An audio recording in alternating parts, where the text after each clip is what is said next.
Forza Motorsport's always been a series about innovation. We always want to push the racing genre, so we've made huge improvements because we want to get people excited about cars in general. The Alps is the ultimate driving road because it's set in a beautiful location, and the ribbon has been hand-tuned over months of testing to make sure that it's just the right balance of speed, challenge, fun, in a wide variety of cars for a wide variety of players. Because we're a virtual game, nobody's going to get hurt. Since we're not concerned about driver safety, we can go to these epic places like the Bernese Alps and build basically the world's best driving roads, and we have total creative freedom. We actually looked at 15, 30 different locales, and the Alps is just the most epic. The landscape is so surreal, it's crazy. I mean, these mountains are very different from any mountains you see anywhere else. I mean, it's just with all the jagged peaks.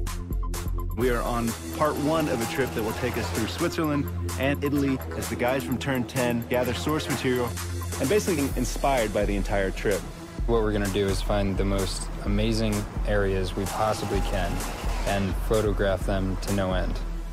We took a really long elevator ride after a train ride and a long walk and another train ride. Took a while to get up here, but oh my God, it's worth it. Did you guys see the background and everything? Yeah. So right now we're at the Grindelwald region of Switzerland, and we're taking reference photos. We mount a camera to a tripod on a panorama head. The panorama head enables us to take pictures in different increments and multiple exposures. We stitch them all together, and then we get an HDR. An HDR is high dynamic range image. Each frame that we do at a multiple exposure. So when you stitch it all together later, you can slide through all the different exposures. So you can go from a very dark scene with a little pinpoint where the sun is all the way up to a very exposed image. And that way it gives us the full range to play with when we go to make our sky domes later. We have a pretty long production cycle, so probably about a year of full production once we get home.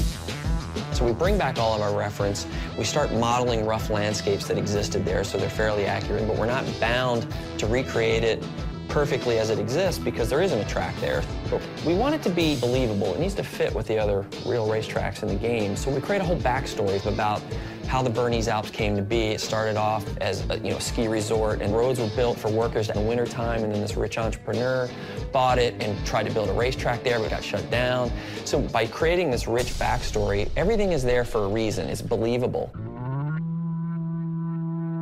Fictional tracks are a chance for us to really showcase some of the graphical tech that we have in our game. We've redone our lighting engine, and this track in particular, with its very bright snow and blooming, really shows off what our graphics engine can do. The television can only represent basically one order of magnitude of brightness, from 0 to 255, black to white, whereas the human eye in the real world can see, I think, 7 orders of magnitude of brightness, and in the real world there exists far beyond that. The sun is infinitely brighter than a white piece of paper, but on a television screen they look the same. Well, we found a way to basically reverse engineer that at full HD resolution on the Xbox 360. So what we do is we captured high dynamic range images of the world, and that gets baked back into the lighting and the reflections on the car, which means the sun is order of magnitudes brighter than a white piece of paper and is brighter than gray asphalt, which basically makes the cars look really grounded in the environment. We've traveled thousands of miles, we worked thousands of hours, and here it is, the Bernese Alps track in Forza 4.